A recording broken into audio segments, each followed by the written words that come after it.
E nós temos uma grande alegria de estarmos juntos, né, irmãos? Toda semana aí estamos juntos aprendendo a respeito da Sagrada Escritura. Já estamos no capítulo 42 de Gênesis, né? Daqui a pouco já está terminando Gênesis, né, meus irmãos? Gênesis, se eu não me engano, vai até o capítulo 50. Então tem só apenas 8 capítulos só para terminarmos o livro de Gênesis, né? Então parece que nós começamos ontem, né? Mas já se passaram todos esses capítulos, todas essas semanas. E hoje nós vamos aprender a respeito do capítulo 42 de Gênesis, né? Então estamos estudando, estamos analisando a vida de José, né? Já analisamos a vida de Jacó, o pai de José. Já vimos como que a família de José se encontrava. Nós já vimos que nem tudo é perfeito, né, irmãos? Nem tudo são flores, né, como diziam os antigos. Vimos que a família de Jacó também tinha muito problema. Então, de certo ponto, isso também é um consolo para nós, né, irmãos? Às vezes a gente olha para nossa família e vê muita confusão, um parente brigando com o outro, né? Uma picuinha daqui, uma picuinha de lá, uma desunião entre irmãos, ou desunião entre os próprios filhos e tudo mais. E às vezes a gente acha que, não, isso daí não tá certo, imagine, eu sou servo de Deus, como isso, não foi isso, não é para ser dessa forma. Mas irmãos, a escritura ela foi escrita e deixada para nós e preservada para que nós víssemos, né? Que os servos de Deus eles enfrentam também as mesmas coisas, né? Então muitas vezes nós enfrentamos hoje coisas que os servos de Deus lá do passado já enfrentaram, né? Então, às vezes a gente vê algumas coisas na nossa família, acha que não está muito certo, né? Mas vemos que os servos de Deus do passado também passaram por isso, né? Vimos a família de Jacó, né? Quanta coisa que eles passaram, quanta desunião, quanta picuinha, né? Quantos erros que eles erravam assim no cotidiano. E é aquela coisa, né, irmãos? Um erro muitas vezes leva ao outro, né? E é isso que nós vamos aprender hoje. Nós vamos ver como que um erro lá no passado, ele muitas vezes ele vai repercutindo, né? Às vezes um erro do passado, se ele não é reparado, aquele erro, se o erro não é solucionado, ele muitas vezes vira uma bola de neve, né? E infelizmente, irmãos, muitos depois, na hora que a bola de neve está enorme, depois se desesperam, né? E muitos acabam até atentando contra a própria vida, né? E então nós temos que aprender essas lições que a Escritura nos traz, né? Então hoje nós vamos aprender a respeito de José, como que aconteceu, o que aconteceu com José. Então vamos contextualizar um pouquinho a vida de José, né? Então eu vou até colocar um quadro aqui, irmãos, porque eu quero colocar as datas que as datas de José, né, para a gente fazer uma recapitulação. Deixa eu só abrir esse quadro, colocar aqui.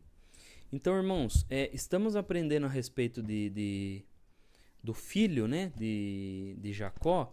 José, ele era um filho antes, né, um filho antes do mais novo, né?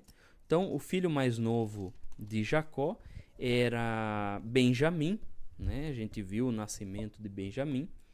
Então, deixa eu fazer um escrito aqui para os irmãos acompanharem, tá? Deixa eu colocar aqui e tal. Então, estamos falando de Jacó, né? Então, Jacó teve lá 12 filhos, né? Isso os irmãos se lembram, né? 12 filhos e uma filha. Então, a filha dele se chamava Diná, né? Dentre esses 12 filhos, irmãos, nós vamos ter José. E José e Benjamim, eles eram filhos de Raquel, né? Eles eram filhos de Raquel. E é interessante, irmãos, que José, e a mãe dele morreu quando ele tinha 9 anos, né? Coitado. Ele, 9 anos, irmãos, não sabe nada ainda da vida.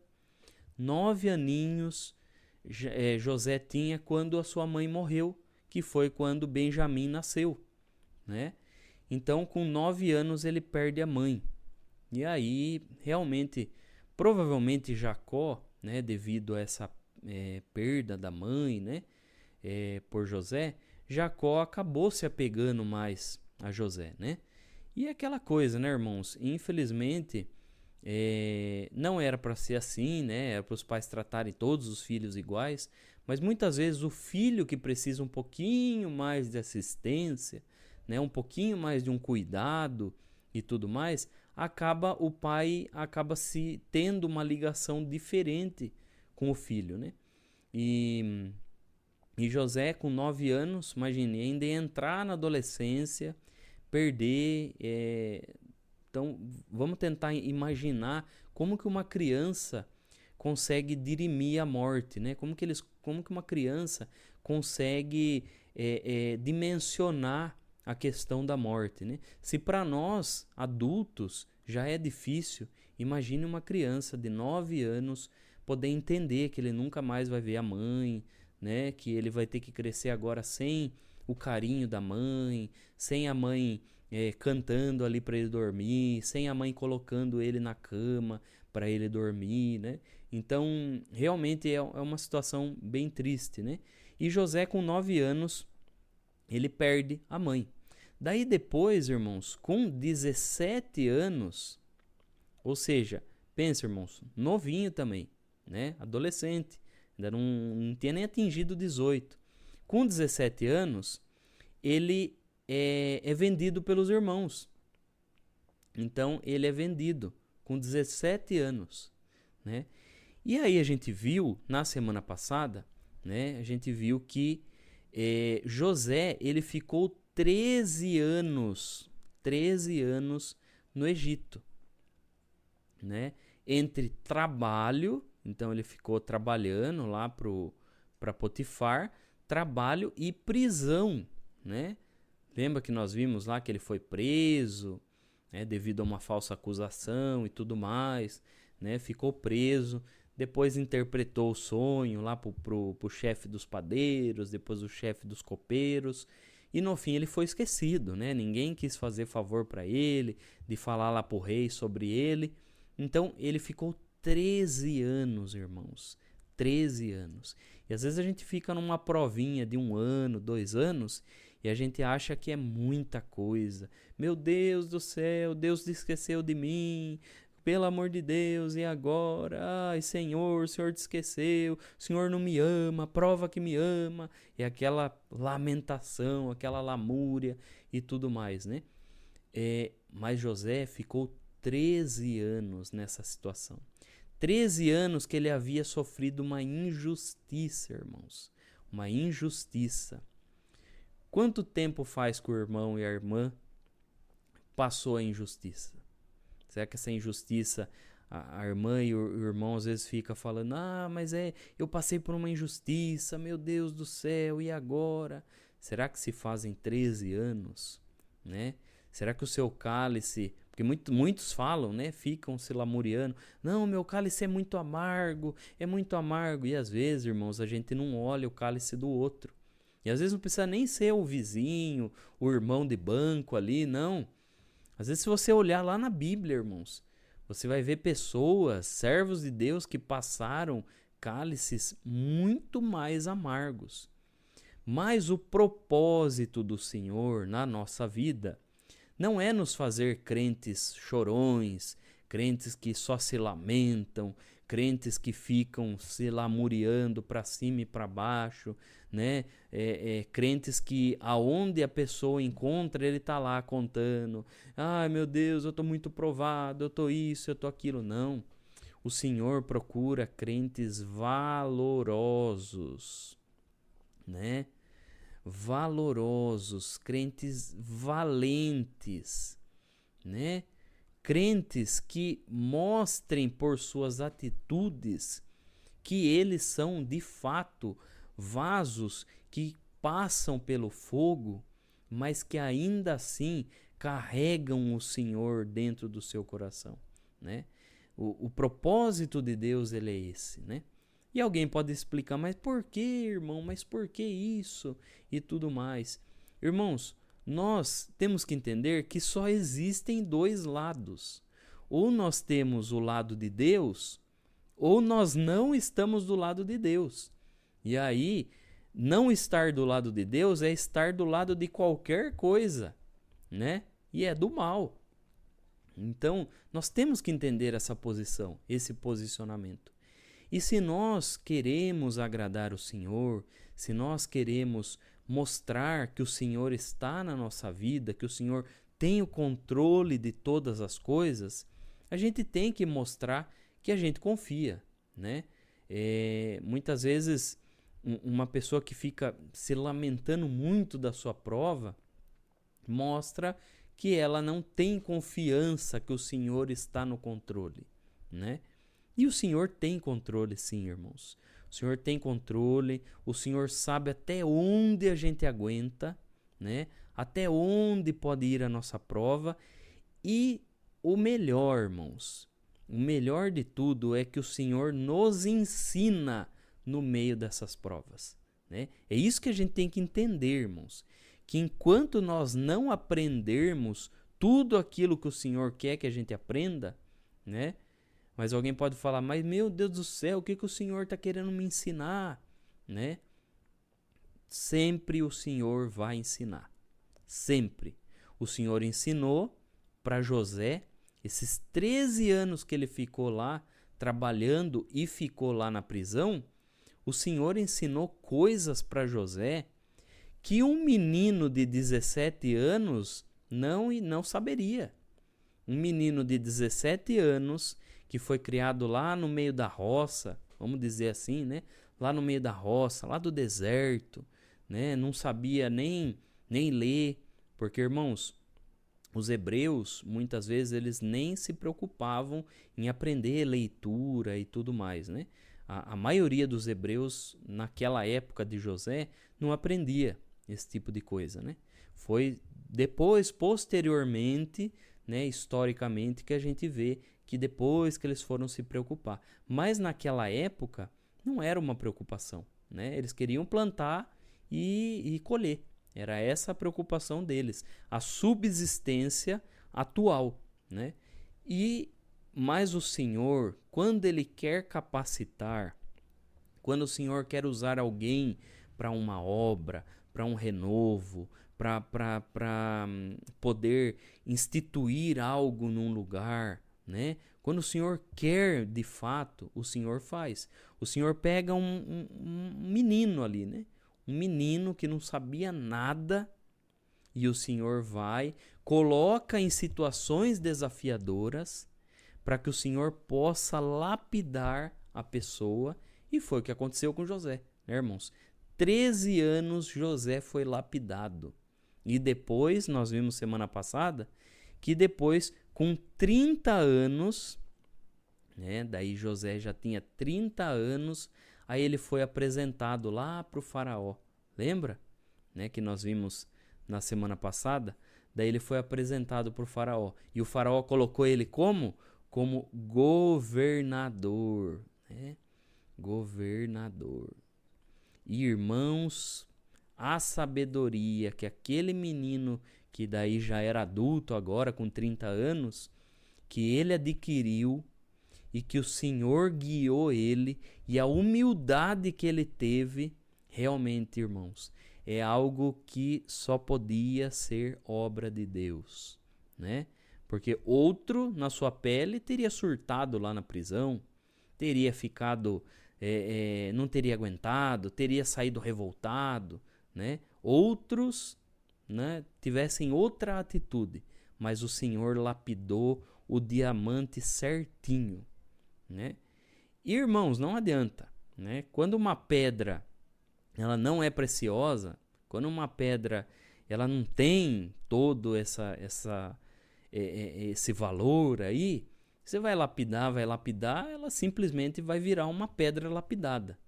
Mas quando você pega algo, né, que é um diamante, ainda que no começo esteja bem bruto, mas você vai lapidando, ela se torna uma pedra preciosa de fato. E é isso que o Senhor faz com nós, irmãos. E muitas vezes a gente acha que o Senhor não sabe o que está fazendo. Ah, mas eu estou passando isso, eu estou passando aquilo. Mas o Senhor sabe. Ele sabe o local certinho que Ele vai lapidar você, né? E o Senhor, muitas vezes, irmãos, entenda uma coisa. A prova que você está passando, a situação que você está passando. Ah, irmão, mas você fala isso porque você não conhece o que eu estou passando. Ah, irmão, você fala isso porque talvez você não está passando o que eu estou passando. Irmãos, entenda uma coisa. Das duas, uma. O Senhor, Ele faz assim, né? A gente tem que entender o modo que o Senhor trabalha. E a história de José, ela é interessantíssima por causa disso, né? Então, o Senhor, Ele tem vários modos de trabalhar. E quando o Senhor, Ele permite uma situação na nossa vida, então, em primeiro lugar, Ele permite para um aprendizado, certo?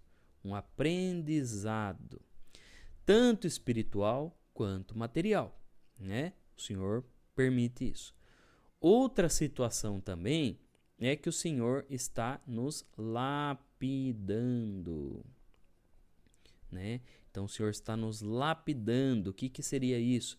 Então o Senhor está tirando aquelas rebarbas, tirando talvez alguma coisa que a gente tem, que o Senhor porventura não gosta. Talvez o Senhor quer mais humildade, talvez o Senhor ele quer mais mansidão, talvez o Senhor quer mais paciência ou mais sabedoria, menos desespero, menos ansiedade, menos reclamação e todas as coisas que perpassam na nossa vida, e o Senhor vai nos lapidando, né?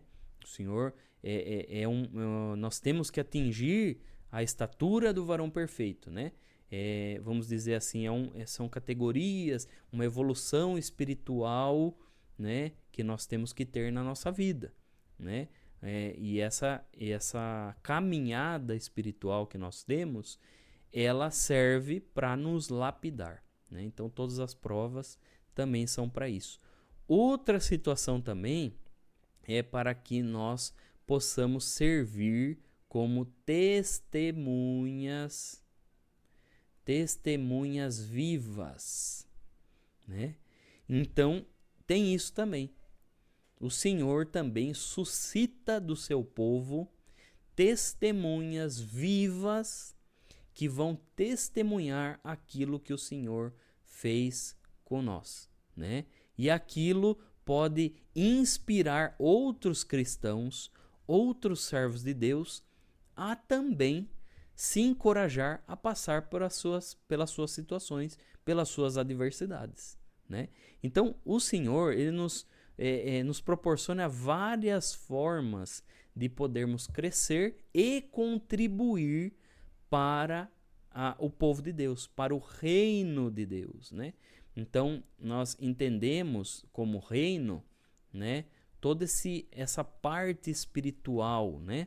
Então, vamos dizer assim, a igreja é como se fosse o reino de Deus aqui na terra, né? E quando eu falo igreja, irmãos, eu não estou se referindo somente ao momento em que estamos no culto. Não, igreja eu falo todo momento. Nós estamos na casa, nós somos igreja, né? Estamos junto com a nossa família, também somos igreja ainda, estamos servindo a Deus a todo momento, tanto na casa, né? Não pense o irmão ou a irmã que nós estamos servindo a Deus só o momento que nós vamos dentro de um prédio de 4 paredes, não, né?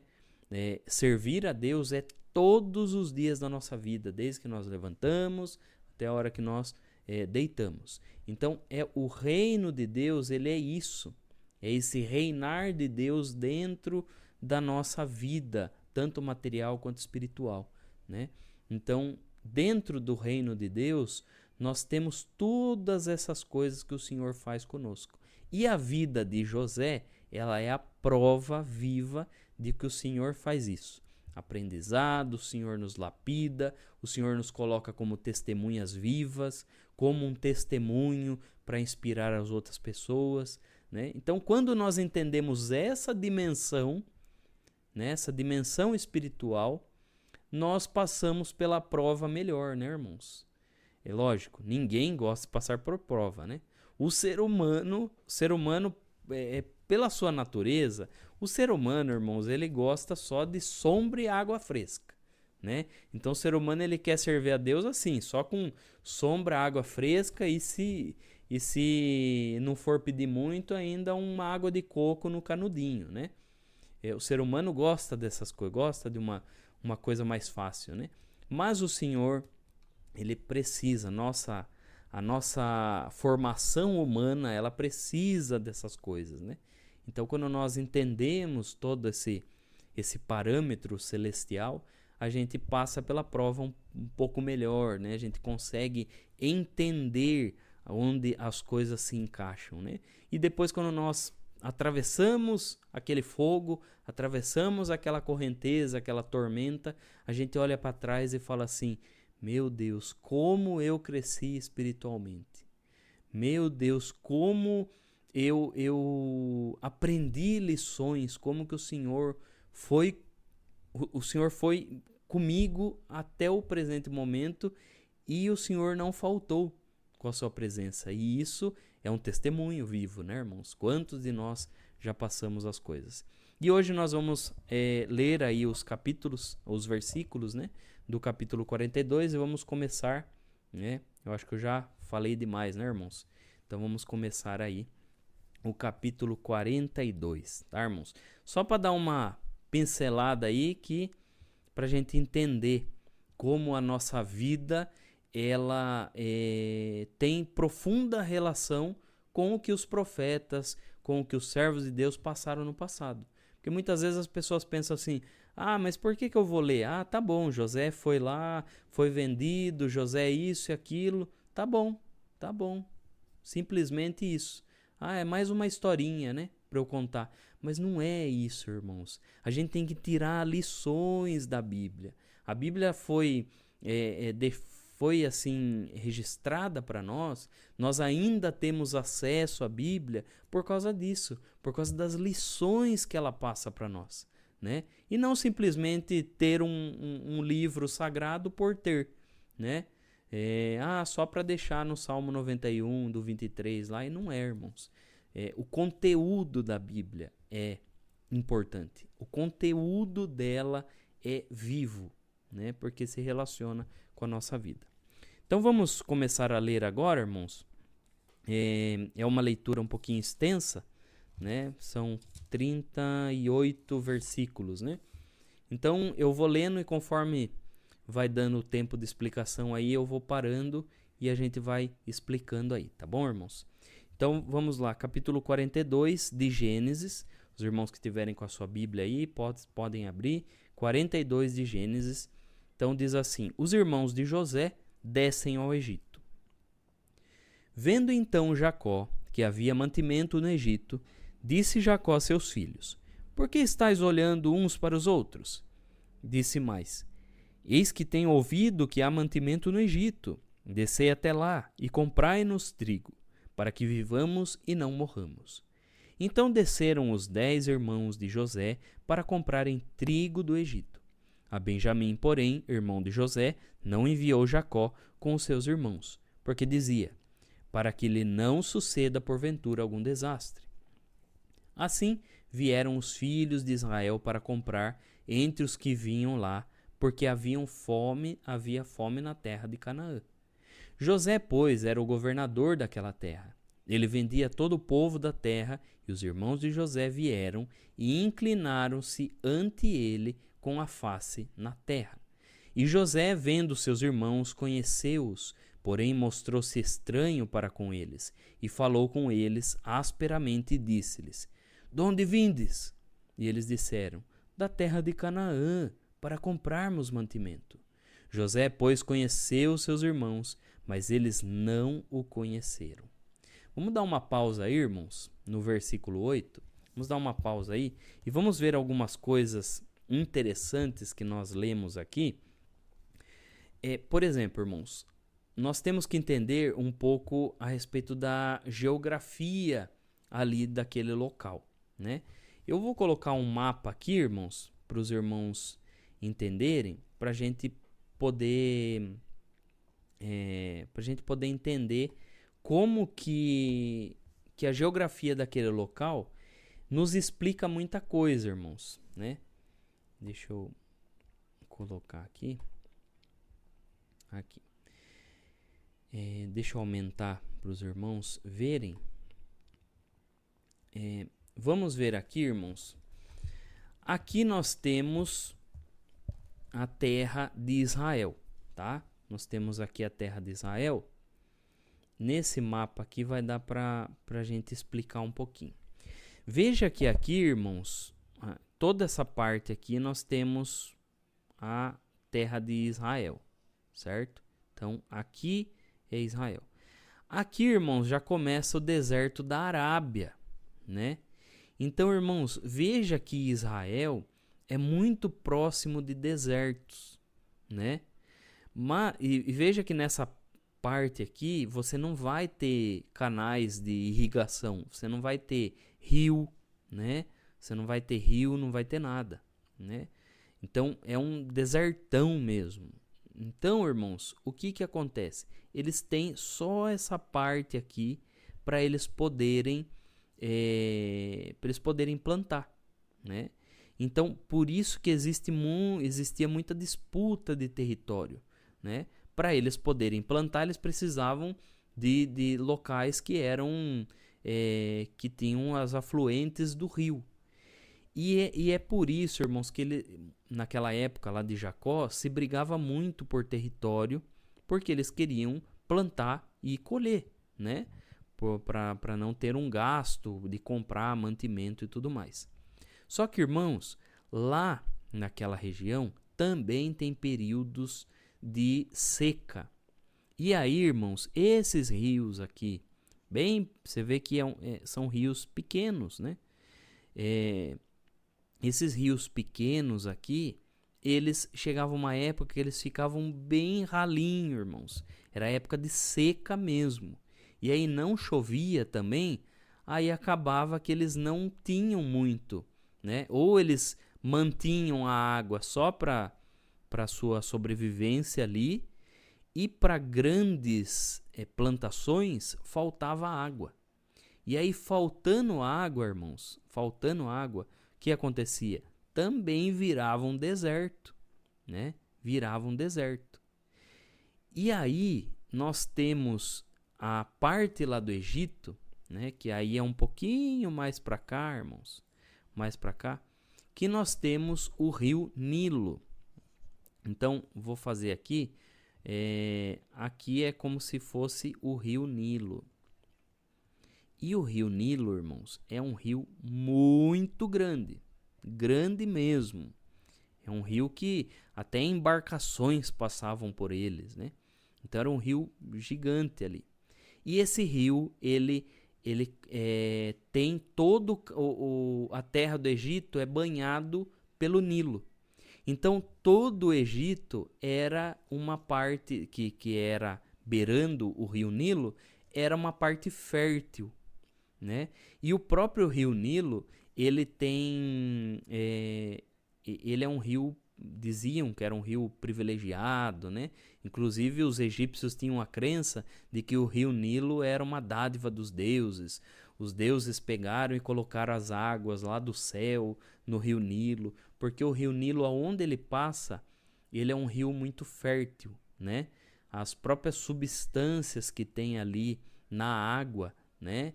O próprio fundo do rio Nilo é muito fértil. Tem muita planta aquática lá no fundo do rio, e aí faz com que ele tenha substâncias, né, na própria água que ajudem na fertilização das terras. Então, veja, o Egito era privilegiado nisso.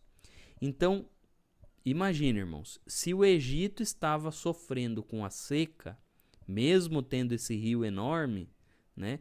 Imagine os rios pequenininhos ali, ó, bem pequenininho ali de Israel, né?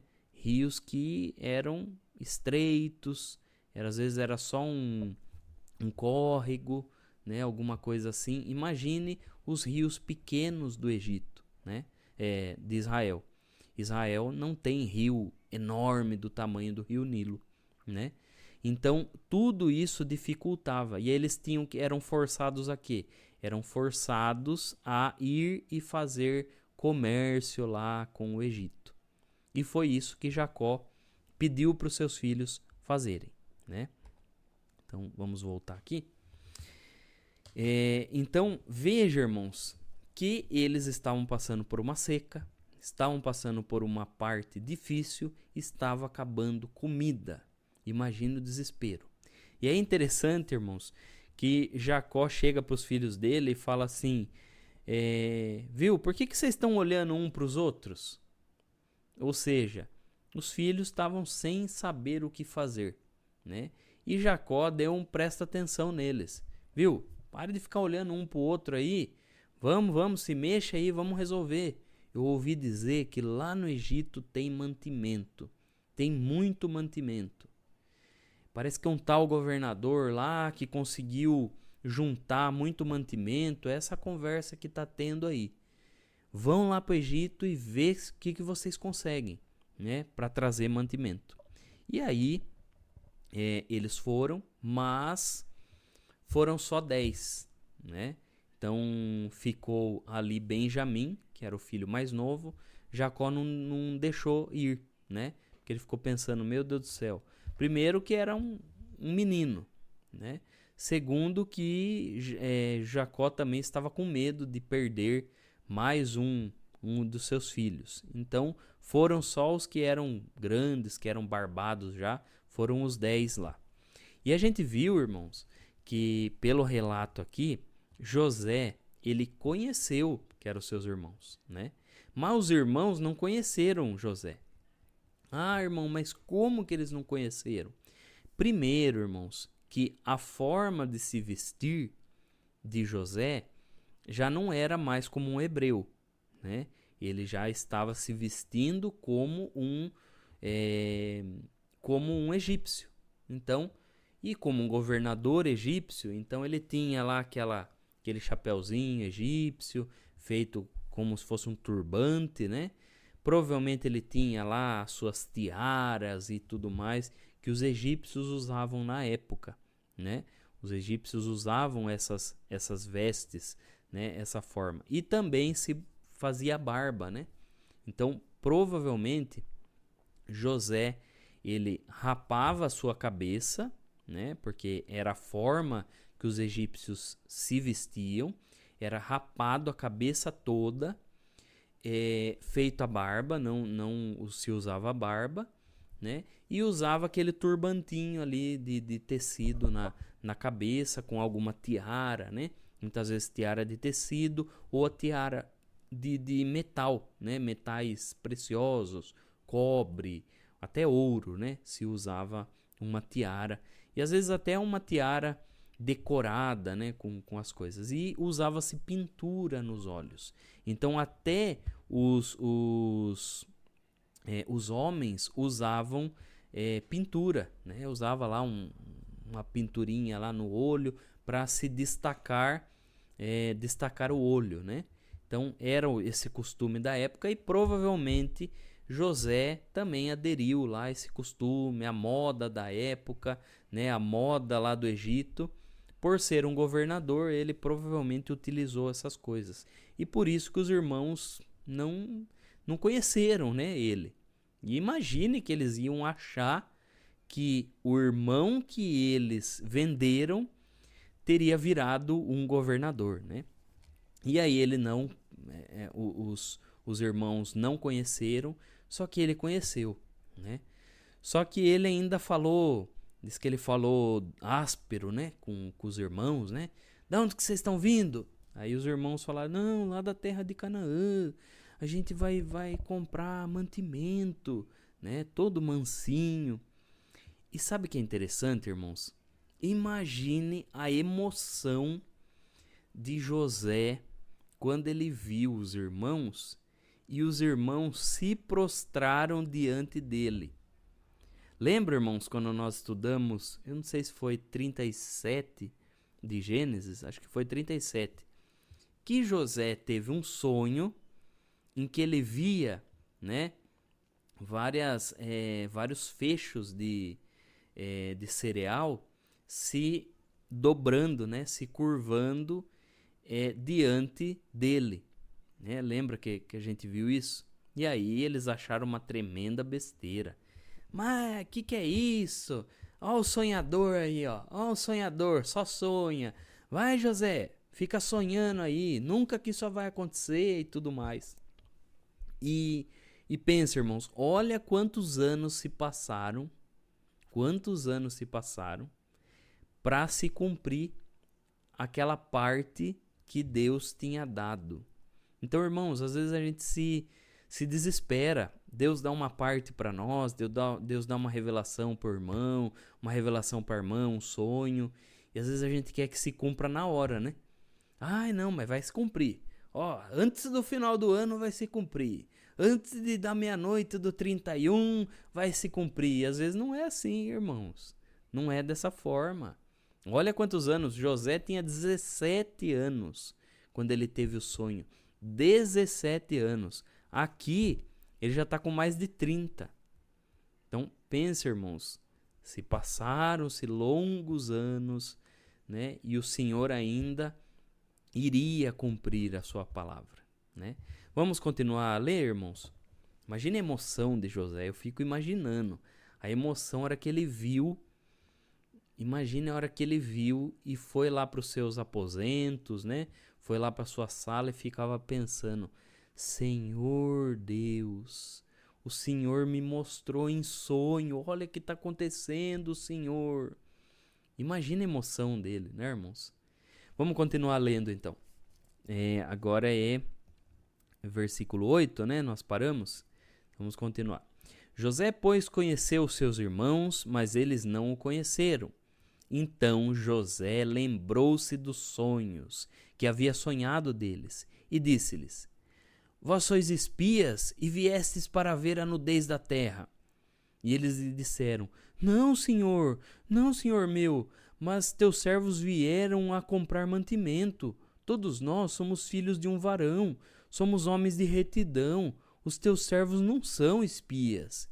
E ele lhes disse: Não, antes viestes para ver a nudez da terra. E eles disseram: Nós, teus servos, somos 12 irmãos, filhos de um varão da terra de Canaã. E eis que o mais novo está com nosso pai hoje, mas um já não existe. Então lhes disse José: Isso é o que eu vos tenho dito, dizendo que sois espias. Nisto sereis provados. Pela vida de Faraó, não saireis daqui, senão quando o vosso irmão mais novo vier aqui. Enviai um dentre vós, que traga vosso irmão, mas vós ficareis preso, e vossas palavras serão provadas, se há verdade convosco, e se não, pela vida de Faraó, vós sois espias. E pô-los juntos em guarda 3 dias. E ao terceiro dia, disse-lhe José: Fazei isso e vivereis, porque eu temo a Deus. Se sois homens de retidão, que fique um de vossos irmãos preso na casa de vossa prisão. E vós ide, levai trigo para a fome da vossa casa. E trazei-me o vosso irmão mais novo, e serão verificadas vossas palavras, e não morrereis. E eles assim fizeram. Então disseram uns aos outros: Na verdade, somos culpados acerca de nosso irmão, pois vimos a angústia da sua alma quando nos rogava. Nós, porém, não ouvimos, por isso vem sobre nós essa angústia.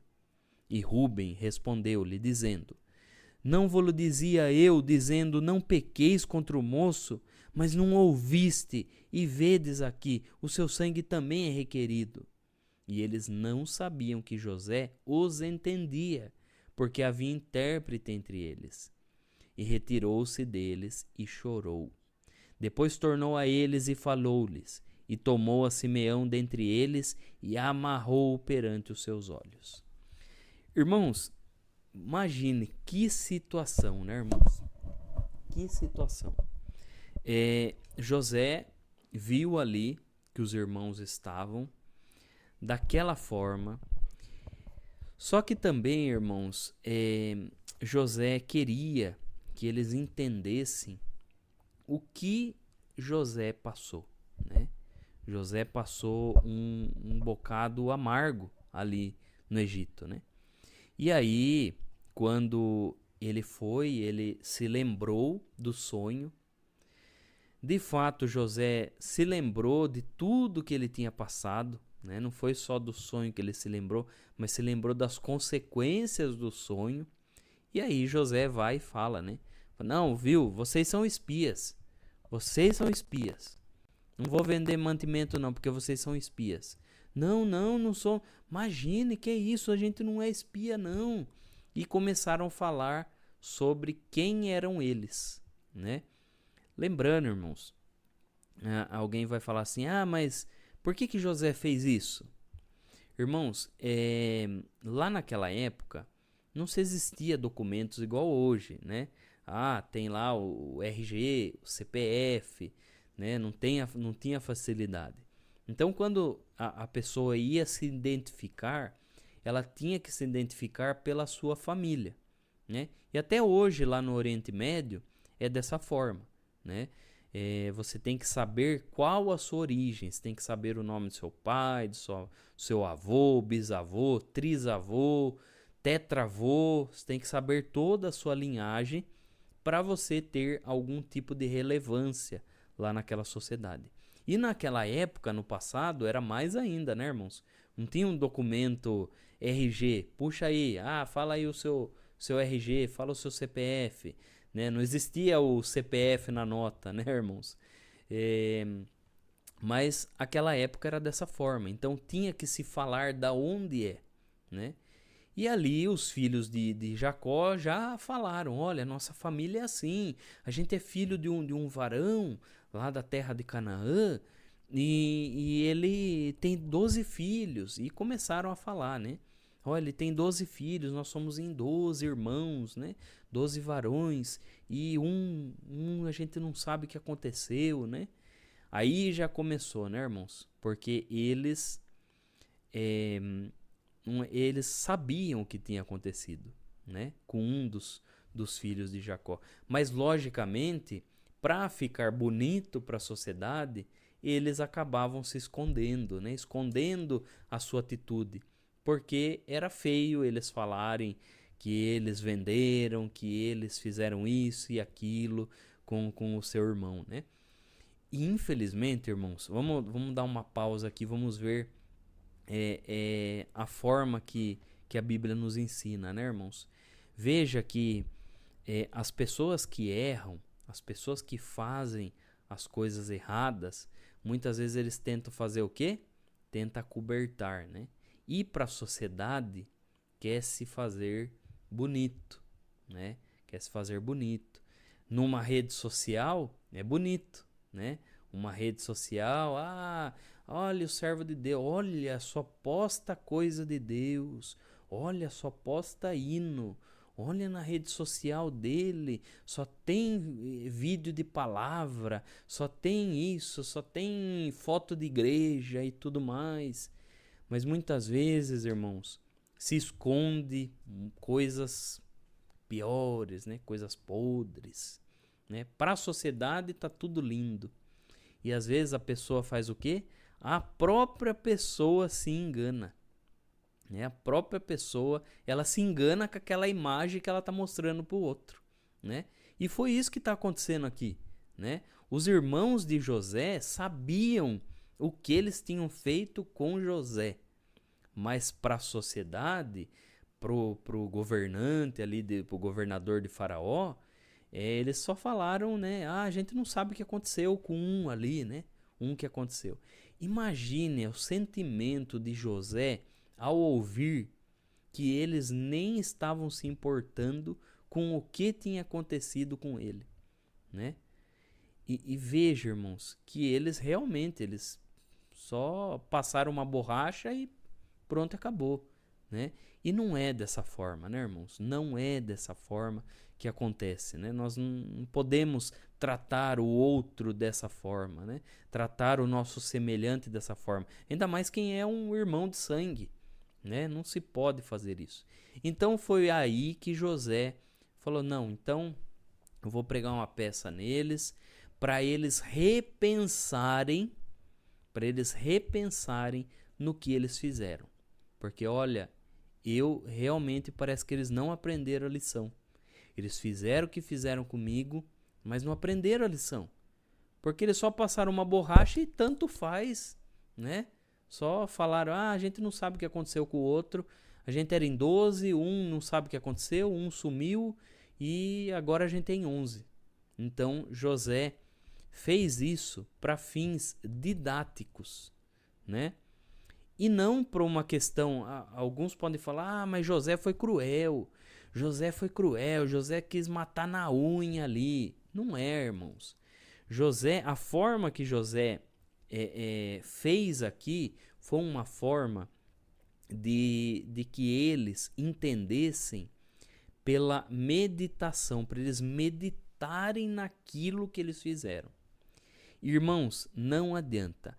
O ser humano, muitas vezes, ele só entende quando ele está passando pela situação. Infelizmente é assim. Não era para ser, né, irmãos? Não era para ser.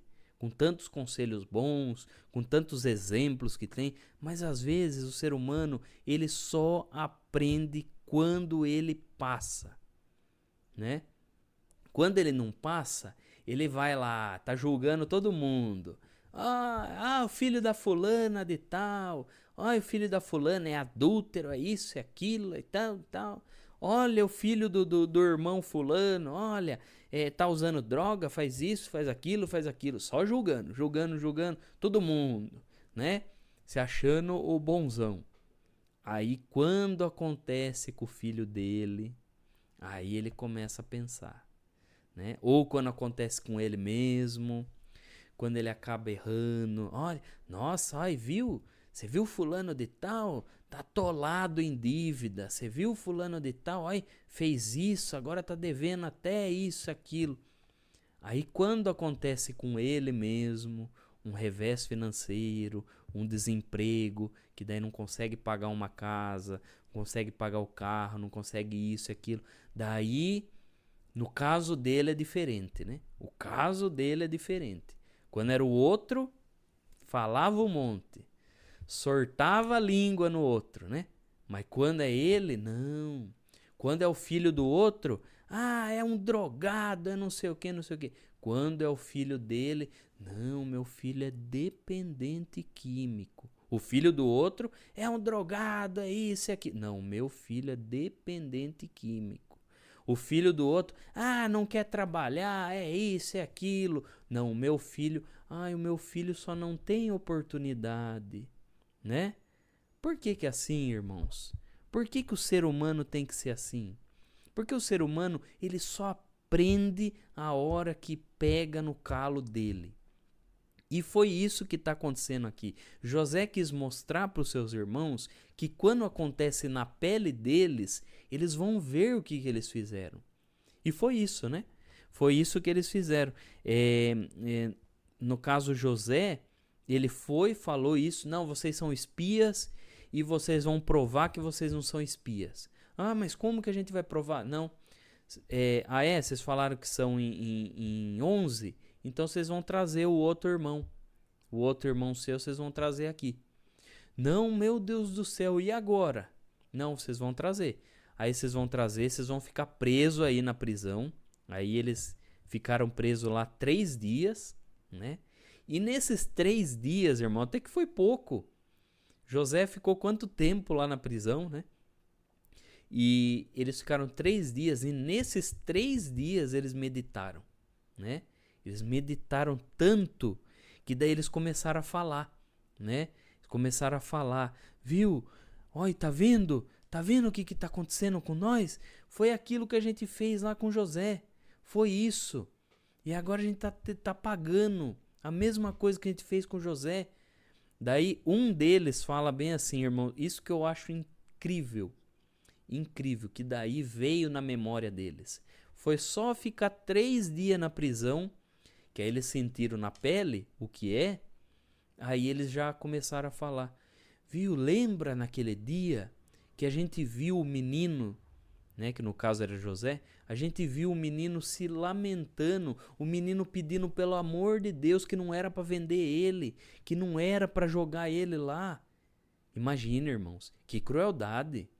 Imagina alguém pedindo pelo amor de Deus, não faz isso comigo, não faz, e você ter a coragem, não, vamos vender sim, vamos vender, e vende ele, um escravo, né?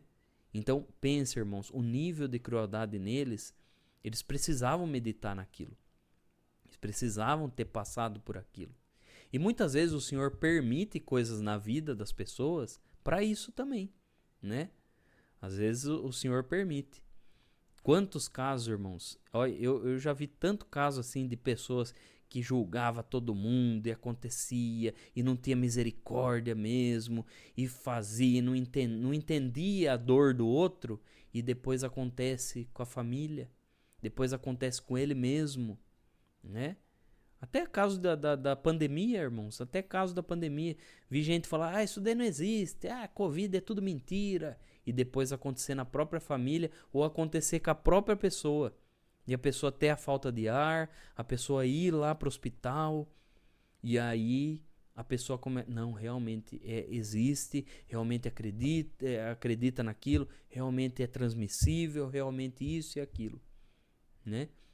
Então, irmãos, a gente tem que parar de ser tomezão também, né?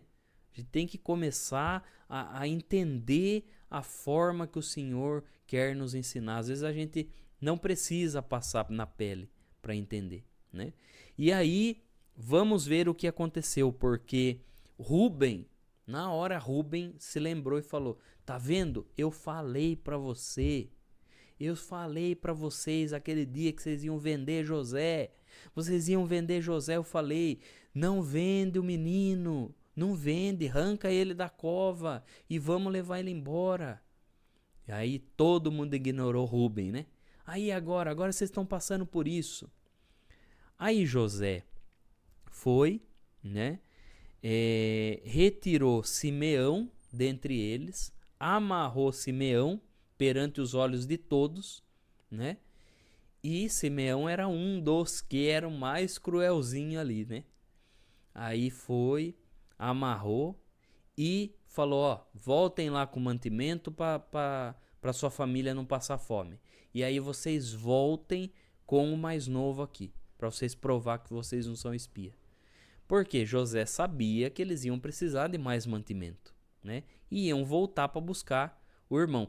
José queria ver se realmente eles iriam voltar buscar o seu irmão. Se eles não voltassem é porque eles não queriam mudar. Eles não queriam mudar. Eles não tinham mudado.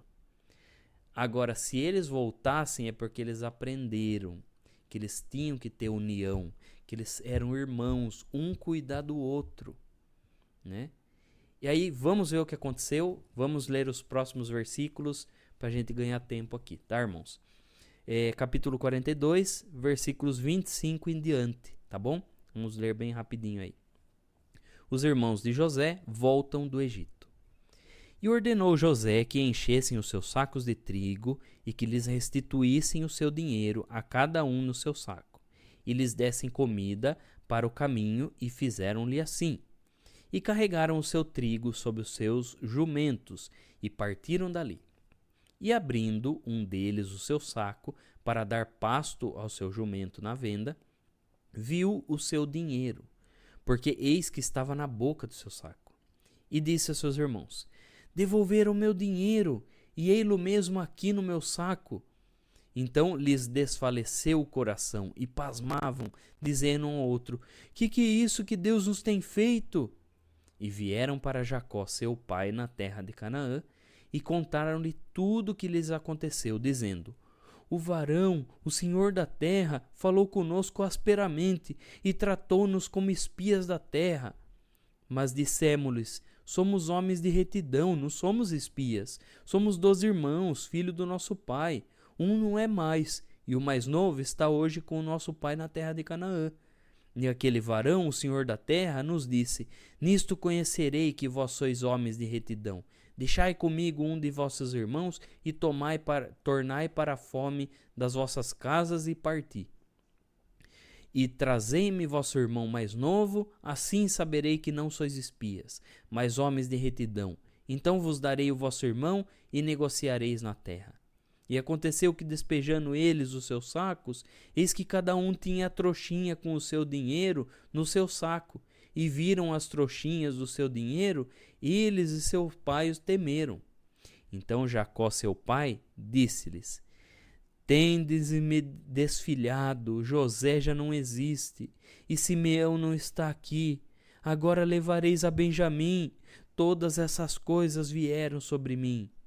Mas Ruben falou a seu pai, dizendo: mata os meus 2 filhos, se não me tornar a trazer.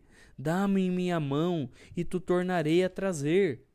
Ele, porém, disse: não descerá meu filho convosco, porquanto seu irmão é morto, e só ele ficou.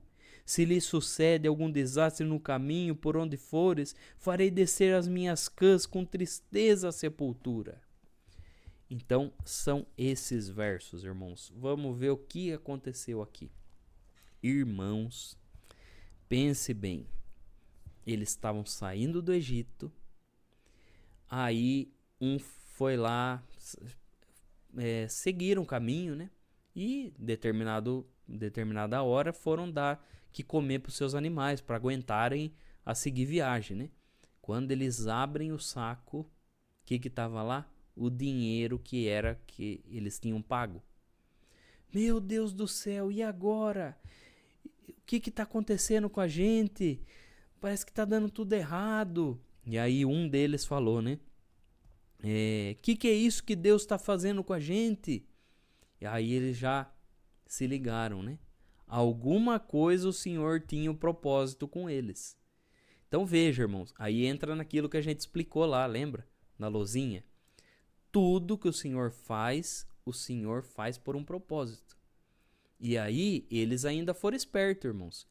Porque eles estavam passando tudo isso e daí na hora já se ligou. O que o Senhor quer ensinar a gente, né? Então mostra que aí eles já também não eram tão tolos, né? Eles eram espertinhos também. E na nossa vida também, a gente tem que aprender a entender o que o Senhor quer ensinar a gente, né? E aí a hora que eles chegaram lá, falaram tudo pro pai deles. Pai, aconteceu isso e aquilo. E veja a forma que eles reclamaram pro pai, né? Pai, o dono da terra lá falou áspero com a gente, né? Ficaram abismados de ter sido maltratado lá, né? E aí eles explicaram para Jacó e Jacó não concordou com aquilo. Falou: não, vocês não vão levar Benjamim, não.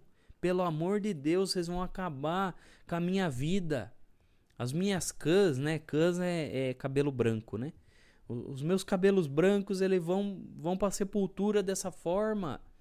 Imagine, daí um dos filhos, que era Ruben, vai e toma a dianteira e fala: não, eu vou me responsabilizar. Nós vamos trazer Benjamim, pode ficar tranquilo. Nós vamos trazer Benjamim e Benjamim vai ficar são e salvo. E se a gente não voltar, você pode matar meus filhos, né? Era uma forma de... Logicamente, Jacó não ia fazer isso, né, irmãos? Mas era uma forma de ganhar a confiança do pai e falar: não, realmente eles vão voltar, né? Ele não vai querer perder os seus filhos. E aí, Jacó não concorda e Jacó fala assim: não, vocês não vão descer com meu filho. Vocês não vão. O irmão de Benjamim já morreu. Porque Jacó acreditou, né, naquela mentira lá dos seus filhos. Então não vai, vocês não vão. E aí imagine, a cabeça dos irmãos, o jeito que ficou. Imagine, eles ficaram: meu Deus do céu, e agora? E agora o que vai acontecer com Simeão? Simeão tá lá preso. E agora se a gente não voltar, o que vai acontecer? Né? Então, irmãos, essa forma foi a forma didática que José fez para que eles aprendessem o valor da vida, o valor da união familiar, né? E veja que eles já estão aprendendo. Eles já estão, porque eles já ficaram preocupados com Simeão preso, coisa que, né, não ficaram preocupados quando José estava preso. Quando José foi vendido, eles não se preocuparam. Mas aí você já vê que eles já estão meditando nas suas atitudes, como as suas atitudes têm uma consequência, né, irmãos? E assim a gente finalizou o 42. E aí, se os irmãos tiverem curiosidade, já pode ler o 43 aí na sua casa, né? Parou na melhor parte, né? É aquela aqueles que faz suspense, né, irmãos? E agora, o que vai acontecer? E agora, Jacó vai deixar Benjamim ir? E agora, Simeão vai ser solto? O que será que acontecerá? Eles vão morrer de fome? Então, aí os irmãos já podem, né, querer ler, já se quiser ler até o capítulo 50, louvado seja Deus, né? Podem ler. E assim nós finalizamos essa parte aqui desse estudo. Irmãos, agora quem tem alguma pergunta, alguma questão sobre essa história, sobre a família, né? Pode levantar a família de José, né? A família de Jacó, alguma questão, alguma pergunta que ficou, pode levantar a mãozinha, fazer a pergunta, né? Que a gente tem o prazer de responder.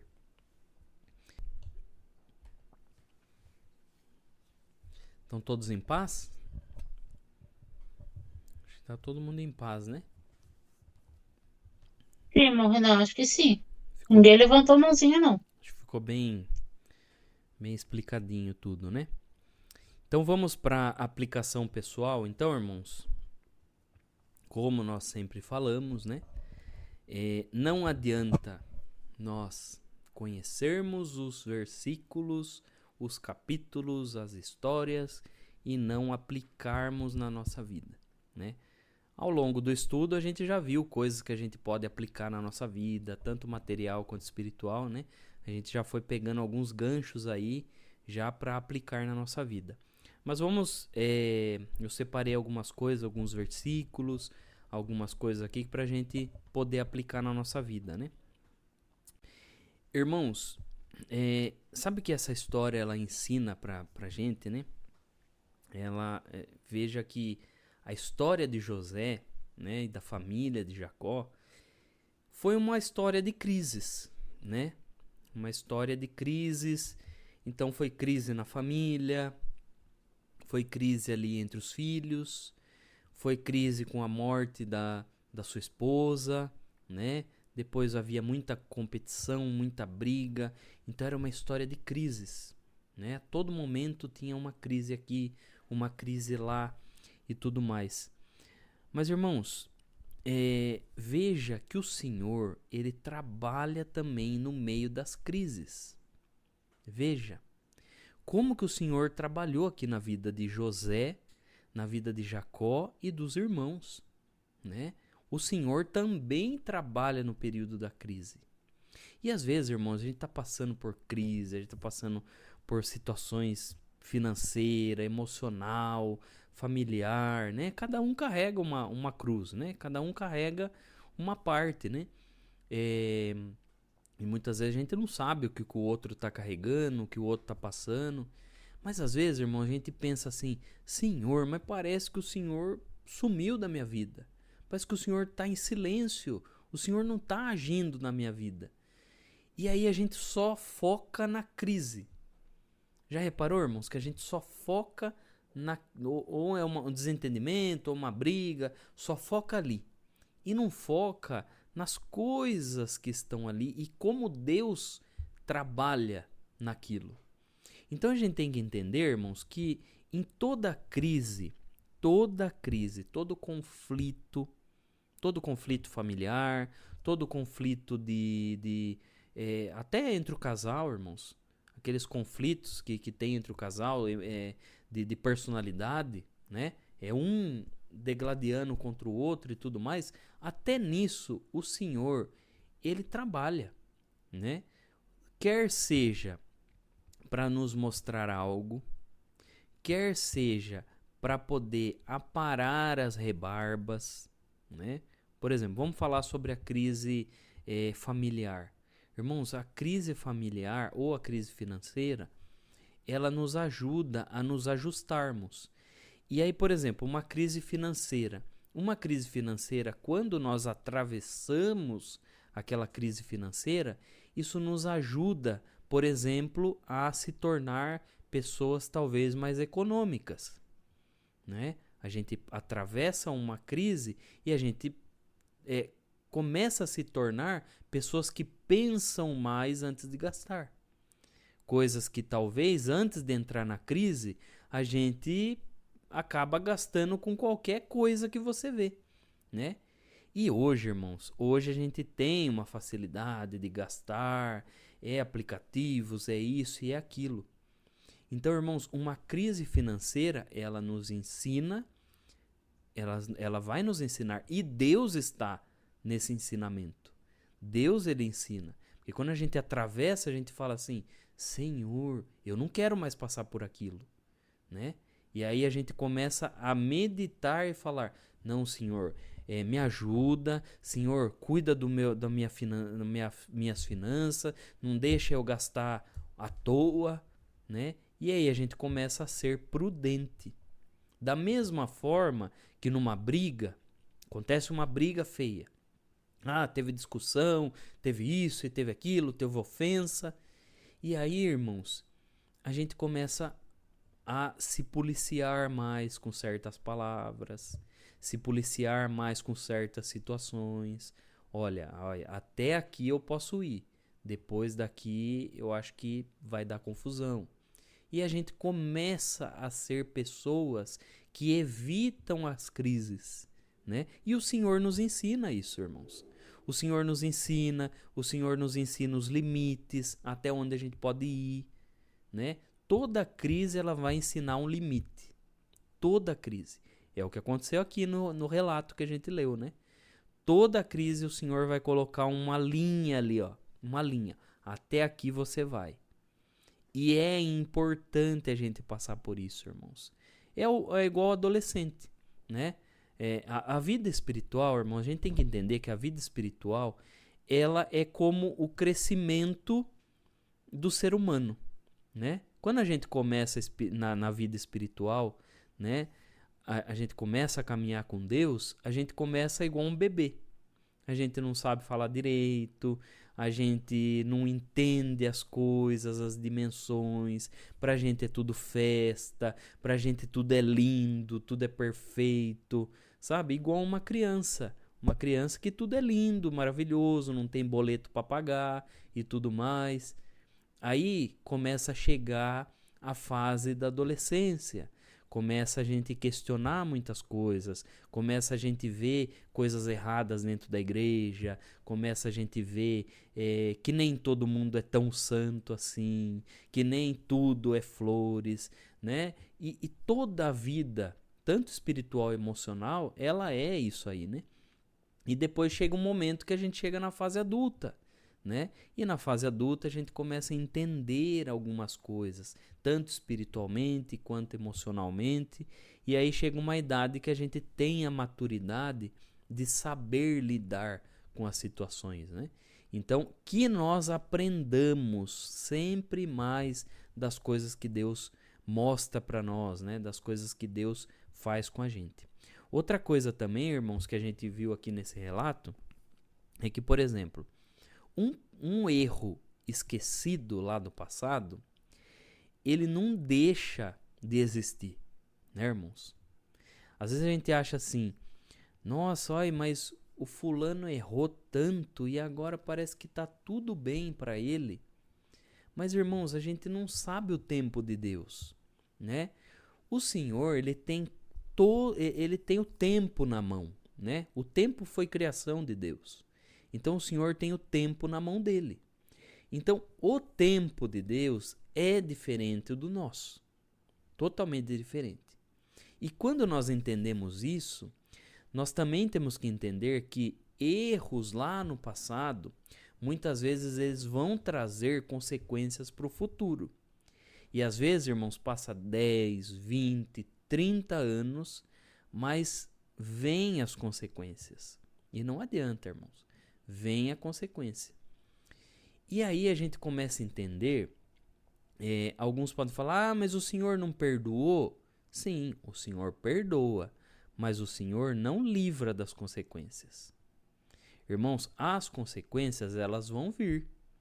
O Senhor perdoa, mas não livra das consequências. Igual o Senhor não perdoou Davi? O Senhor perdoou Davi. Mas o Senhor não livrou das consequências Davi, né? Quanta coisa Davi teve que suportar as consequências, né? Da mesma forma que o Senhor perdoou o apóstolo Paulo, bem dizer, das coisas que ele fez, mas também vieram consequências, né? Vieram consequências, ele não ficou desacreditado, os cristãos começaram a achar que não era verdade aquela conversão dele, ficou aquela desconfiança e tudo mais, aquela mancha do que ele tinha feito no passado, ele ainda carregava, né?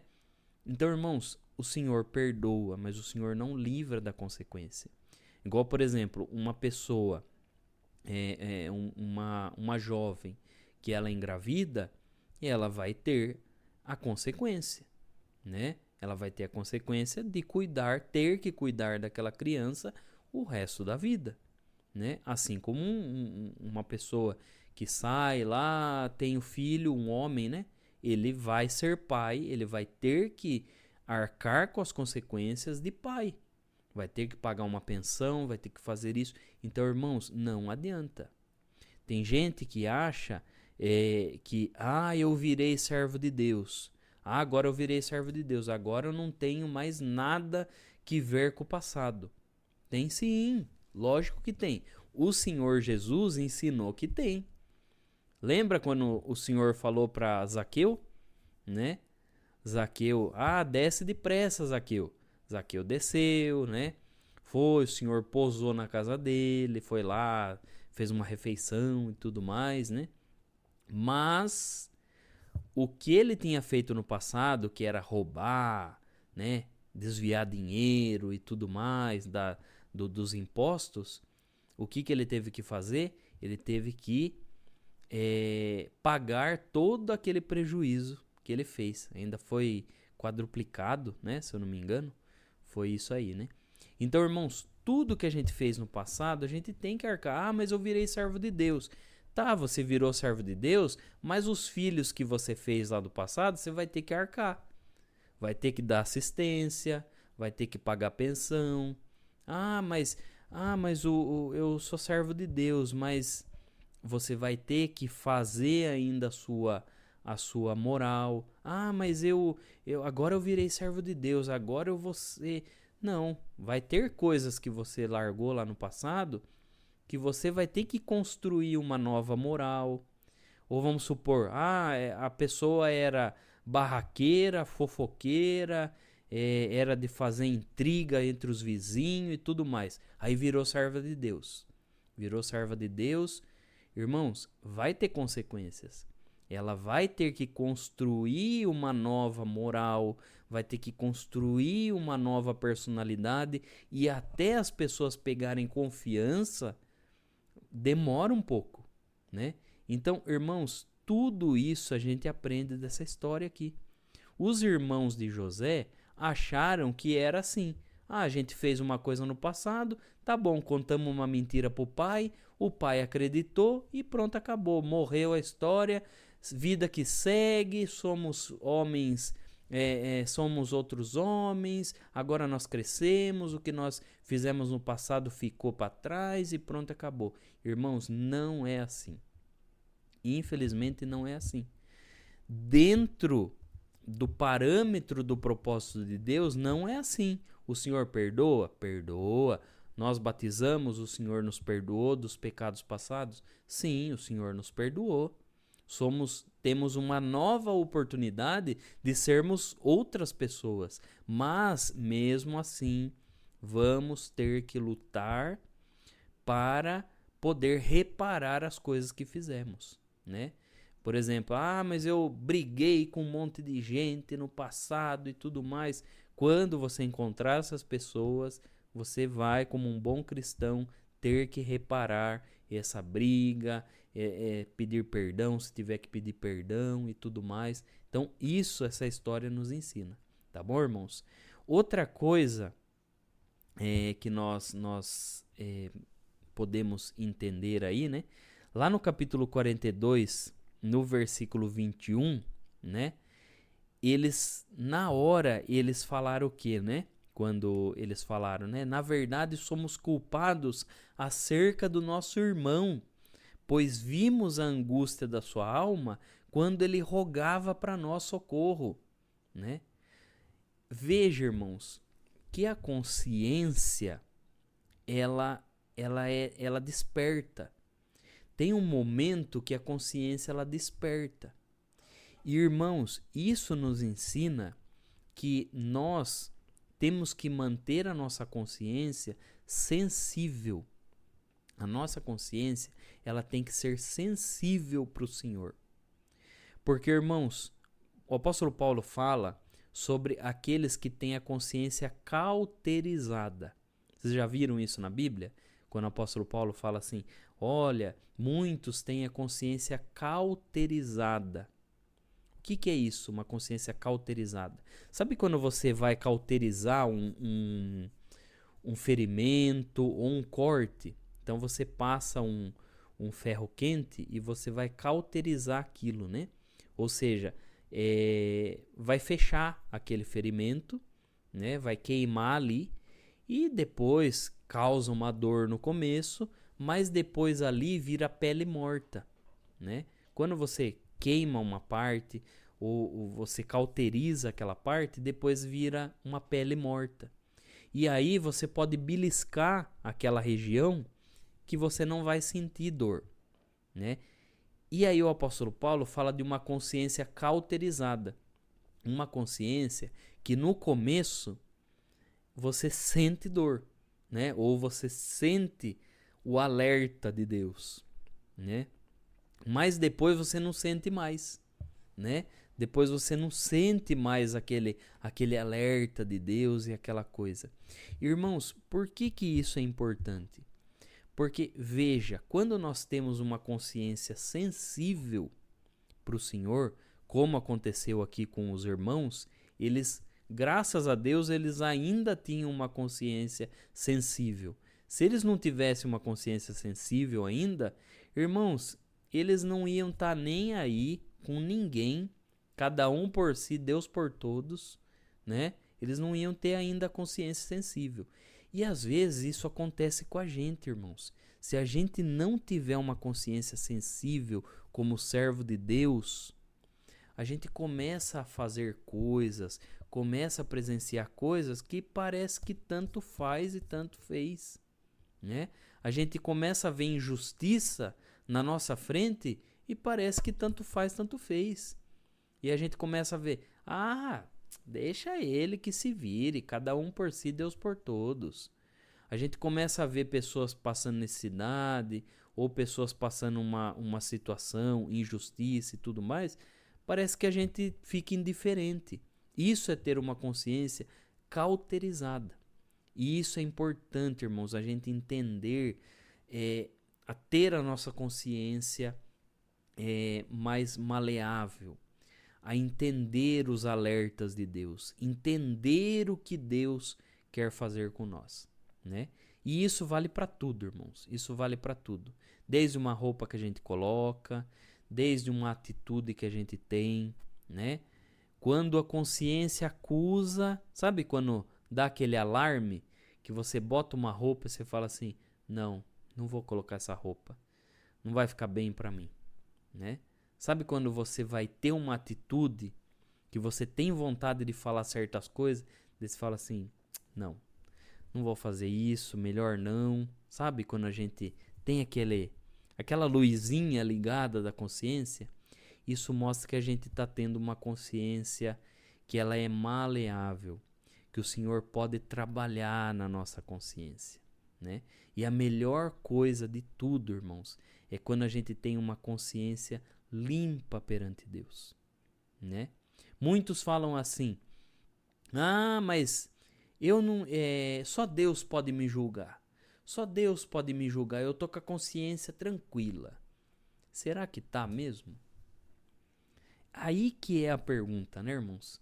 Diante da sociedade, você pode falar: não, eu tô com a consciência tranquila. Mas será que você tá mesmo?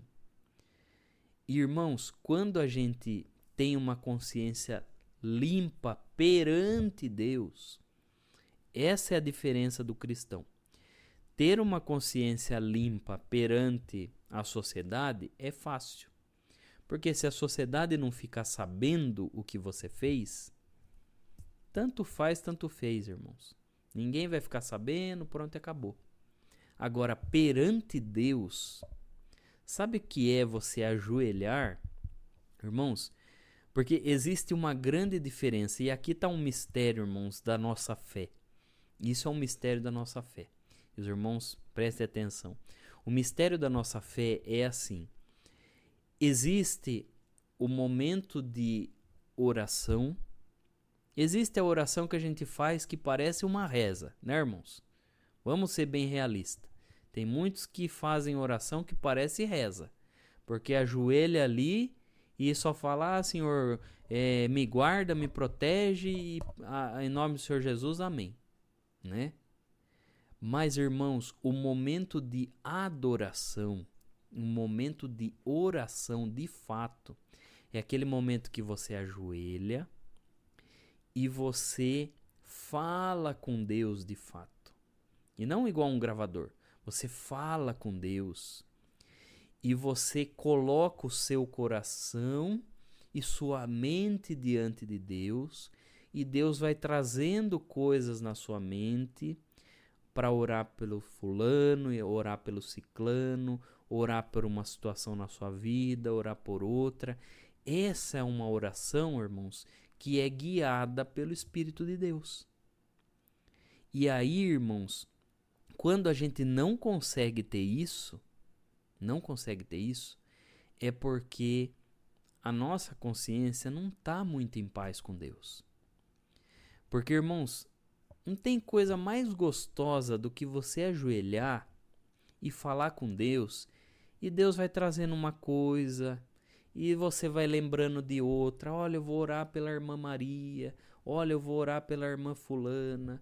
Olha, eu vou lembrar. Olha, aquela irmã, ela testemunhou na igreja ontem e ela pediu oração. Aí você ora por ela também. Eu vou orar pelo meu filho. Eu vou orar pela minha filha. Olha, eu lembrei de ciclano que pediu oração para mim. E você começa a orar. E aí você apresenta a sua vida e fala: Senhor, olha isso que aconteceu comigo, Senhor. E começa a conversar com Deus. E a nossa consciência limpa perante Deus. Ou a gente errou, por mais que você tenha errado: irmão, mas eu errei. Por mais que você tenha errado, você fala com Deus e começa a falar: Senhor, mas eu não tinha intenção de ofender, Senhor. E aí você tem aquela consciência limpa de que Deus pode te fazer uma leitura de todo o seu ser e ver que realmente você não tinha intenção, né? Então, irmãos, isso não tem dinheiro que pague. E essa é a verdadeira oração. Essa é a verdadeira adoração. Você sabe por quê, irmãos? Porque você tem uma vida religiosa só de dobrar o joelho e fazer aquela oração mecânica, isso não é uma vida com Deus. Isso não é oração de fato. Agora, uma oração gostosa, que você faz aquela oração de comunhão mesmo, de ligação com Deus. E oxalá que nessa noite o Senhor desperte os corações para fazer esse tipo de oração. Antes de dormir, fazer aquela oração gostosa, aquela oração que você tenha o contato com o Pai de fato. Irmãos, já pensou, se você vivesse na época que Jesus estava aqui na terra, Será que você ia se sentar com ele, ia bater um maior papão, conversar e dar risada, porque Jesus não era aquele homem fechado, não. O Senhor Jesus era manso, humilde. Onde os homens nem conversar com mulher queria, ele sentou no poço, conversou com a mulher samaritana e falou com ela, e falava com Lázaro, com Maria. Irmãos, será que se você tivesse oportunidade, tivesse vivido naquela época, você ia ter essa conversa com o Senhor? E se você queria ter essa conversa, por que não fazer isso na oração? Irmãos, a gente passa tanto tempo num celular, a gente passa tanto tempo falando coisa, vendo vídeo e tudo mais, e passa tão pouco tempo falando com o Senhor, tão pouco tempo falando com Deus sobre tudo na nossa vida. Oxalá o Senhor te desperte essa noite, te desperte antes de dormir, fazer essa oração gostosa e falar: Senhor, traz na minha mente tudo que é para eu orar. E irmãos, é uma experiência tão gostosa, porque às vezes o Senhor traz coisas na nossa mente para a gente orar até pela nossa infância. Não sei se os irmãos já tiveram essa experiência com Deus e o Senhor começa a lembrar: Senhor, sabe aquilo que fizeram comigo na infância? Sabe aquilo que fizeram comigo lá no meu trabalho que eu tive? Sabe aquela injustiça, Senhor? Senhor, perdoa fulano, perdoa ciclano. E a gente começa a fazer uma oração igual a Bíblia, igual os personagens da Bíblia. E começa a falar com Deus igual um filho fala com o pai. E que o Senhor nos desperte, que o Senhor nos coloque nessa comunhão santa, irmãos. Que o Senhor nos faça crescer em entendimento e entender que o Senhor é o nosso Pai. Ele não é um patrão que a gente tem que agendar horário e sentar ali na mesa e ficar com medo, medir palavras que vai falar com o patrão, porque senão o patrão vai mandar embora. O Senhor não é isso, irmãos. O Senhor é um pai que, conforme a gente vai falando, ele vai falando assim: tá bom, meu filho, eu entendi. Eu tô entendendo a sua situação. Eu tô entendendo o que você tá passando. Irmãos, esse é o nosso Deus. E às vezes a gente trata Deus como se fosse um patrão CLT, que qualquer coisa ele vai pegar a carteira de trabalho, dar baixa e mandar a gente ir pro RH. E não é assim, irmãos. Não é assim. O nosso Deus é esse Deus aqui, o Deus de José, o Deus de Abraão. Nós aprendemos aqui quanta coisa a gente viu Abraão, coisa bonita. E Abraão conversava e falava assim: Senhor, mas se tiver tanto justo, isso e aquilo. E alguém pode ler o relato e falar assim: como que o Senhor não se cansou de Abraão? Com essa insistência de Abraão? Porque o Senhor é Pai. Porque o Senhor é o nosso Pai. Ele é o Deus de Abraão, ele é o Deus de Isaac, ele é o Deus de Jacó, que mesmo com aquela família conturbada, ainda ele era Deus de Jacó, ele era Deus de José. Irmãos, e esse é o nosso Deus, irmãos. O Deus de José é o nosso Deus. Então, irmãos, que o Senhor nos desperte para ter muita comunhão com ele. E que qualquer lugar que a gente for, que amanhã, a hora que formos fazer os nossos afazeres, a gente falar assim: Senhor, o Deus de José, vai comigo, Senhor. E o Senhor vai conosco. E que hoje nós tenhamos uma conversa com esse Pai. Que hoje o irmão, antes de deitar, a irmã, antes de deitar, fale com Deus. Fale com Deus bem gostoso, irmãos.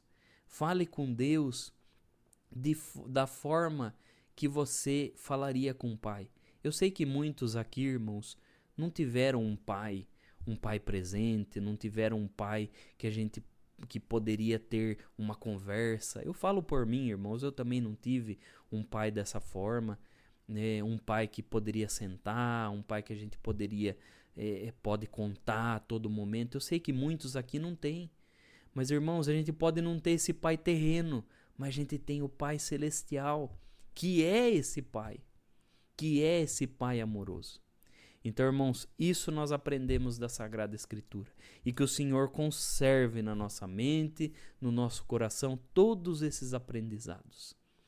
Deus abençoe, meus irmãos. Semana que vem vai ser na sexta-feira. O livro de Gênesis ainda, capítulo 43. Tá, irmãos? 43 de Gênesis. Nós vamos ver o que aconteceu, né? Ficou no suspense? Vamos para a semana que vem, nós vamos ver o que aconteceu com a família de José. Agora nós vamos dobrar os nossos joelhos, vamos agradecer a Deus por esse encontro bíblico e agradecer a Deus por toda a boa comunhão, por tudo que o Senhor fez conosco nessa noite.